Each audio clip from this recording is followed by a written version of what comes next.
Hello and welcome to My Own Worst Enemy. We are going to take a look at Mr. Madison's War, the Incredible War of 1812. And this one, of course, is from GMT, and I don't think this is in print anymore. Now, this is 2012.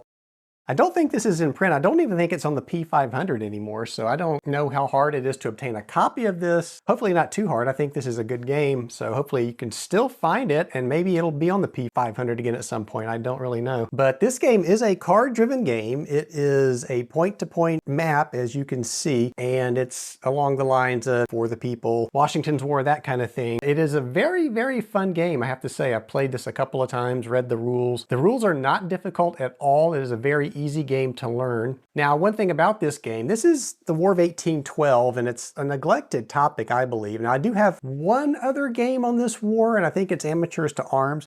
This game only deals with, as you can see, this is the Northern Theater. So you're not getting the entire strategic war here. You're getting where a lot of the battles took place, and that was up here in Canada and the upper US. So that's what you're seeing. And if you have not read about this war, I encourage you to do so. This really is an interesting war. It's a war really that probably shouldn't even have been fought, but it was. But there's just it's really intriguing, the things that happened and some of the events and some of the battles that took place. Now, the Americans at this point, their army was really weak. It was probably 5,000-6,000 men at most. So there weren't a whole lot wasn't a big standing army for the Americans. Fortunately, the British didn't have a whole lot of standing armies either. Remember, this is 1812, so Napoleon is invading Russia right now. So this is, you've got the Napoleonic Wars going on at the same time this war breaks out on the North American continent. So initially here, it's a good thing for the Americans because the British do have their forces tied up, partially tied up anyway, with the Napoleonic War.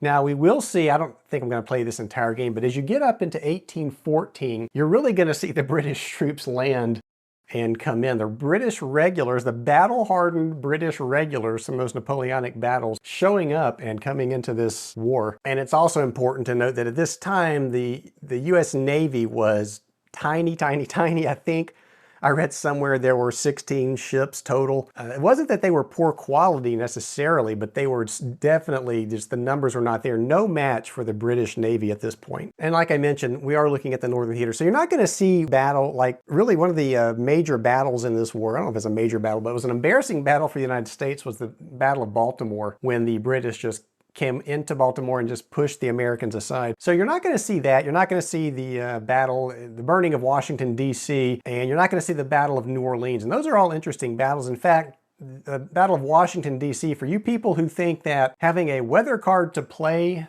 is kind of silly, well, the Americans actually played a weather card after the burning of Washington. Again, if you haven't heard about that, go back and read about it. It's really, the storm that hit after the burning of Washington was timely indeed. But what I thought I would do is just a quick introduction to this game, and then we will come back and maybe do a couple of turns to see how it plays. So what I'll do now is just kind of go through, and I don't think I did an unboxing of this, but what I'll do now is just kind of go through and do an overview of what we're looking at. So this is a card-driven game. There are 3 decks of cards. You'll get a deck for 1812, 1813, and 1814. So let's take a quick look now. This is the 1813 deck, and they're color-coded. So this gold deck would be 1813. The green deck you can see down here, that would be 1812, and the red deck would be 1814. So card-driven game, you're going to have, and you're probably used to this if you played card-driven games, you're going to have the ops value up here, the year, whether this is an event, and then what the event would be. In this case, it's a campaign, which this is an interesting one actually that I pulled this one up. This is an instance where you can conduct a campaign. So you can see there it says activate 2 leaders. Normally you're going to be able to activate 1 leader. Here you'd be able to activate 2, so that's kind of cool. And then you'll note in the under that 2, there's an American flag and a British flag. That means either side can use this card for the event. And if you look in here, we'll find one. There's one that just the British can use. And then if it's just an American card, there would be just the American flag on it. Another interesting card, this is a winter event. So there are winter turns in the game. So you'll have a spring-summer turn, and you can see that up here, spring-summer turn. Then you'll have summer-autumn. Then you'll go into the winter, and the winter phase, the sequence of play is much shorter, but that card you just saw would allow you to play a winter event. You could hold it until the winter and then play it for its effect. So lots of cards in this game. Of course, I did sleeve these. We want to protect them as much as we can. Nice looking cards. You can see the artwork there on the cards. So that's always cool. And one thing I like about the card-driven games, you look at these cards, and grab that again. You look at these cards and you're learning history as you play through this, and you get these cards and these events, you read through them. If you're not too familiar with this war, this is one way to become familiar with it. So the map overview, you're looking up here. This is the victory track. And we will track victory points. You'll get victory points for taking locations and controlling the Great Lakes. So we have victory markers, and it's a swing system so that if the British say they have 4 victory points, the Americans come along and knock them down 2 victory points, or the Americans gain 2 victory points, this will come down to 2. And then if the Americans say gain 4 more, it would flip, it would flip to the American side. And then we would start seeing the Americans ahead of the British in victory points. But for now, the victory point track markers are on 0. And then I talked about the turn track is over here, starting in 1812, going up to 1814, where the game will end with the Treaty of Guest, should we pull that card in 1814. And we'll use the turn marker to track. Now, note that the turn marker is not even on the turn track yet. That's because, and this game is set up, that's because there is a pre-war startup to this game. So you won't actually start playing the War of 1812. You're going to go through, and what I've done, this is set up like I said, all the pieces are where they should be. And there are 14 cards in this 1812 deck. The rest of the cards are over here. They're not in play yet. So these 14 cards are here, and one of the cards is a declaration of war. And when you pull that declaration of war card, that's when the War of 1812 is underway. You'll put the turn marker onto the spring summer, and these cards will come in. You'll get your card hand filled up to 7. It tells you 7 on the turn track there. So you'll get your 7 cards, and then the war will begin in earnest. So that's the turn record, or the turn track up there. Over here is a map key. So there's not a lot of terrain in this game. There's forest, there's clear, and there are forts. What else? So the lake control, just reminding you, there's the lake control spaces. Your Navy will try to, of course, control the lakes. There are ports, reinforcement spaces, which are also victory spaces. The British have Quebec up here. There's an R in there. I don't know if you can see that the R is where the reinforcements will come in. And then the Americans have Albany. Also, there is an R in there. And then where else? There is Pittsburgh here is also one. And then this Mansfield and Fort MacArthur. So if the Americans were to grab Quebec, that would be an instant victory for the Americans. The British would have to grab Albany, Pittsburgh, Mansfield, and Fort MacArthur to cause an instant victory for them. Very, very difficult to do. I don't think we're going to see that. So I've got the pieces out, and the way I put them out, you got normally just a stack of these units in one of the squares. Wherever there's a navy, I split them. The rule book does not tell you to do this, but I think it's just easier to see. I can look at the map and instantly tell where I have ships. And so that's why you might see something a little different than what you're used to. It's just easier to see where those ships are located. And then swinging around down here, we see the American naval production. And up here we have, of course, the British naval production. What these little charts do are tell you when and where you can build the ships. And you will only be able to build those ships if you control the port that the ship is supposed to be built in. So there's control issues you got to worry about there as well. And let's see, this is where the discarded cards, we'll put those here as we play them. So again, this is the map set up for the entire campaign. There are a couple of other scenarios. You can start a little bit later. In fact, let me show you the setup cards. This is really cool.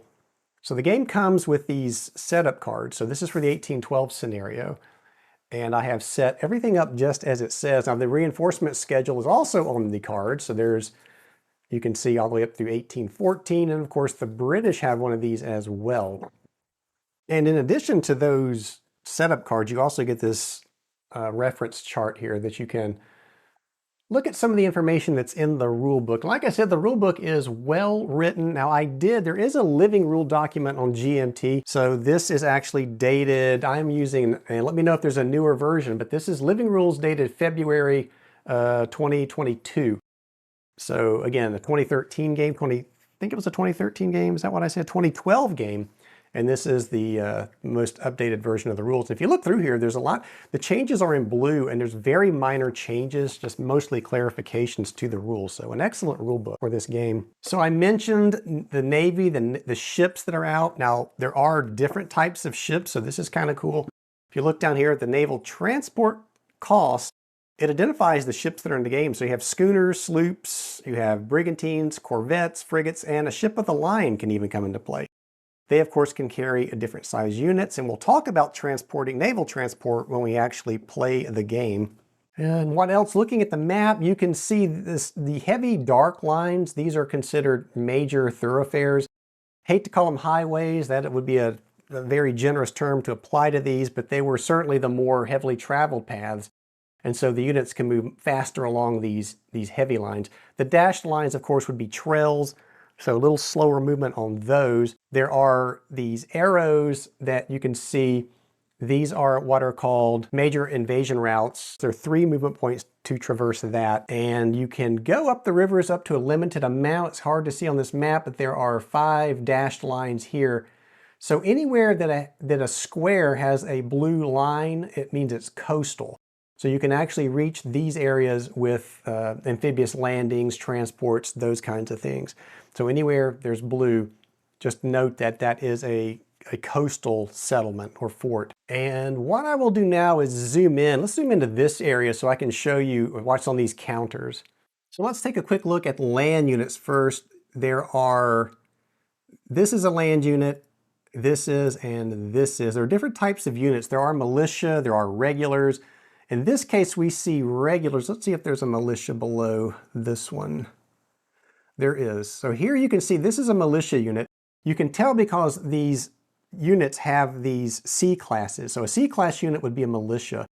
This is a regular B class. There is an A class, which is an even better type of regular than the B class. There are also Indian units. I don't think we see any of those on the map, but there are Indian units in this as well. So looking at these units, and I'll put this back on top of the militia there, there is a number on the lower left. This is the strength or the size of the unit. So we'll use this in combat. We've talked about the class. There's A, B, and C, with A being the best. There's a little green circle above that B, and that just simply tells you that this unit is out in the very first half of 1812. There are some units, and we'll see them as they come out, and also I think we saw in the naval production charts, there are red circles and yellow circles, and they will tell you, if you look at the turn, well, I can't, we're zoomed in, but the turn record track will have 1 or 2 circles, the color, and that just tells you when these units are available to come out and when you're able to actually place them on the map. So that's what that little circle is. Then, of course, they have the name across the top, the designation of the unit. Sometimes you might see on this unit, say this unit may have a letter below the name that's like a CE. That just means that the unit would be brought into the game via a card event, but we don't see any of that here. So movement for land units would be 6. All land units can move 6. This is a leader unit. A leader can move 10. So you can also bring along and drop off, pick up and drop off units as you move. We'll see that as we play the game. So the leader having a movement factor of 10, he could move these units up to their movement factor, and then he could keep going because he has 10 movement instead of 6. So just something to note there. So the leader counter, so the number in the upper right-hand corner is the cost of, the operational value cost to activate that leader. So if I have a card with an op value of 1, then I could activate that leader. Now that's a good thing. The lower number is good because let's see, can we see? Yeah, we have one here. So this American leader, and of course this is a 3, so I would have to spend 3 ops points on the card to activate him. So that if you have a really good card in your hand that you want to play for the event, but there's a 3 on there, and at the same time you want to activate this leader, you're going to have to make a tough decision because you're going to have to spend 3 to activate him. So those are those costs. The number in the upper right-hand corner, this is the quality of the leader. Not really quality, it's just a combat modifier that you're going to use. So in this case, this Brock leader would get a plus. This is a very good leader, by the way. This leader would get a +2 in combat. Nothing would be added for this leader for the Americans. And then continuing along, of course, there's the green circle telling us this unit begins in 1812, the first half of 1812. The name, of course, And you'll note there are 2 stars underneath that number. And then for this leader, there are 3 stars. This is the number of units that can move along with this leader. So in this case, 2 stars would equal 10 units. This one, 3 stars would be 15 units. So that'd be a pretty chunky army he could drag along with him. There are 1 stars on the map as well. They would be able to carry along 5 units with them. And as long as we're zoomed in here, let's see, let's get a couple of other things. We have a ship up here. And this is a brig, so brigs can carry, I forget, let me grab the reference table. Brigantine can carry 1 unit of any size, so it could carry this 1, it could carry this 5, any size it wanted to, but just 1. So ships also have quality. This is a C quality, which is a inferior quality ship. So this would represent something like a merchant vessel that's been converted and is not really meant for war. And they go up to A like the land unit. So you have the A class would be the peak naval vessel that you would want. And of course there will be naval combat in the game. You can see here, you're going to want to take control of these lakes to get you victory points. Taking control of the lake, however, note, it will not prevent you from moving your forces with naval movement on the lake. It will simply get you 2 victory points. And then the other thing we can see clearly here are those dark heavy lines that represent the major thoroughfares, the brown dashed lines, which are the trails. We have this major invasion path here, which is how you would move across to attack one of these locations. And then the diamonds that go across simply mean that you cannot, naval transport can't go through that line, so you couldn't move through here to get from lake to lake. And then, as I said, there's any of these squares that have the blue line means it is a coastal town in this case. There's an anchor there, meaning there's a port there as well. So that's what the blue line represents. The 4, again, that's victory points if you capture it. It's also the winter quartering value. So if we go through the winter turns, it's the size, the number of units that could be supported by that settlement. And again, the winter turn is a slightly different turn than the normal turns. The other thing to note here would be that the squares with the 4 squares surrounding them, this border that surrounds them, those are forts. And that, I think that's everything that's on the map that we should be aware of. One last thing though, to note, and that is the color of the square. So here, note this is kind of a whitish looking square. Simply means this is clear terrain, and that would provide advantages to, the British would have an advantage in that clear terrain, I believe. And this would be, this green square would be forested. So terrain, those are the 2 terrain types that will come into effect when we have combat. So let's go ahead and zoom back out. So another thing to consider in this game is supply. We've talked about where these reinforcements come in and the victory, instant victory, if you grab these locations. Now these are also supply sources. So you're going to want to maintain a line of supply to all of your units. Both sides are going to want to do this. So in this case, coming out of Quebec and all the way down the St. Lawrence, as long as the British control these settlements along here, they're going to get supply to these forward units. Now the Americans could come in and let's say this New York militia came in and took this farm. So now they are interdicting supply. So this would cut supply for the units that are sitting here. So that would be bad. You got to watch your supply in this.